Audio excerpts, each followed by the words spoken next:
ஒரே ஒரு நிமிஷம் யோசிச்சு பாருங்க. உங்க கண்ணை கட்டி கைகளை கட்டி சர்ப்ரைஸ்ன்னு சொல்லி உங்க மேல பெட்ரோலை ஊற்றி ஒருத்தர் தீ வச்சா எப்படி இருக்கும்? அதுவும் நீங்க உயிரையே வச்சிருக்க காதலியே அதை செஞ்சா? பெங்களூரை நடுங்க வச்ச ஒரு கொடூரமான சைக்கோ காதல் கதை தான் இது. அது 2026 ஏப்ரல் 21 பெங்களூரு ராஜராஜேஸ்வரி நகரில் இருக்கிற ஒரு மொபைல் சர்வீஸ் சென்டரில் 27 வயசு கிரணும் அதே வயசு பிரேமாவும் வேலை பார்க்குறாங்க.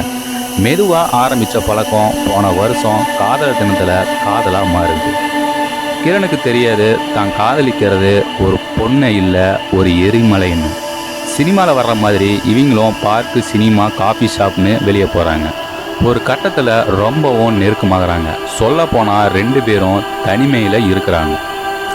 ஆரம்பத்தில் எல்லாம் ஸ்வீட்டாக தான் இருந்துச்சு. ஆனால் திடீர்னு கதை மாறுது. பிரேமா கிரணை கல்யாணம் பண்ணிக்க சொல்லி கேட்குறாங்க. ஆனால் கிரண் கல்யாணம்லாம் பண்ணிக்க முடியாதுன்னு கொஞ்சம் கொஞ்சமாக பிரேமாவை தவிர்க்க ஆரம்பிக்கிறாங்க. போதாக்குறைக்கு கிரண் அவரோட பழைய காதலிக்கு ஹாப்பி பர்த்டே சொன்ன விஷயம் பிரேமா காதுக்கு போகுது. அவ்வளவுதான், காதல் இப்போ வஞ்சமாக மாறுது. கிரணும் நிலமங்களாவுக்கு போக வேண்டியவன் காதலி கூப்பிடுறாளேன்னு ஆசையாக வரான். அப்போது பிரேமா சொல்கிறா, வெளிநாடுகளில் லவ்வர்ஸ் பண்ணுற மாதிரி ஒரு ரோல் ப்ளே பண்ணலாம். நான் உன் கண்ணை கட்டுவேன், நீ அமைதியாக இருக்கணும். கிரணும் ஒரு விளையாட்டுன்னு நினச்சி கண்ணை மூடுறான். அப்போது கிரணுக்கு தெரியாது நிரந்தரமாக நாம் கண்ணை மூட போகிறோம்னு. நைலான் கயிறால் அவனோட கை கால்களை கட்டி போடுறான். முன்னாடியே பிளான் பண்ணி வாங்கி வச்சிருந்த பெட்ரோலையும் மண்ணெண்ணையும் அவன் மேலே ஊத்துறா. அடுத்து நடந்த சம்பவத்தை இந்த உலகம் மன்னிப்பாகவே ஏற்றுக்காது. தீயை பற்ற வச்சுட்டு அவன் எரியறத ஒரு டைரக்டர் மாதிரி தன்னோட மொபைலில் வீடியோ எடுக்கிறா. நினச்சி பாருங்க, சும்மா தீ லைட்டாக நம்ம கையில் பட்டாலே எப்படி சுடும். ஒரு மனுஷனை பெட்ரோல் ஊற்றி கொளுத்துனா எப்படி இருக்கும்?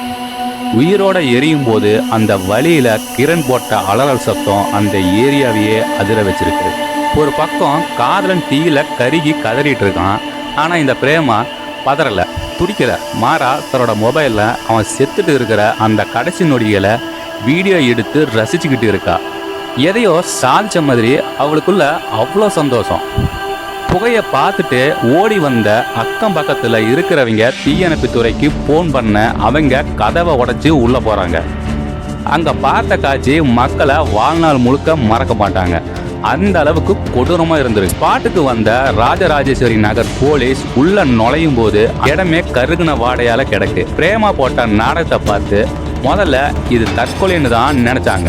ஆனால் விசாரணை ஆரம்பிக்கும் போது தான் தெரியுது, பிரேமா நான் பாத்ரூம்ல இருந்தேன், எனக்கு எதுவும் தெரியாதுன்னு நாடகம் ஆடி இருக்கா. அவ பேச்சில் அவ்வளோ முரண்பாடு.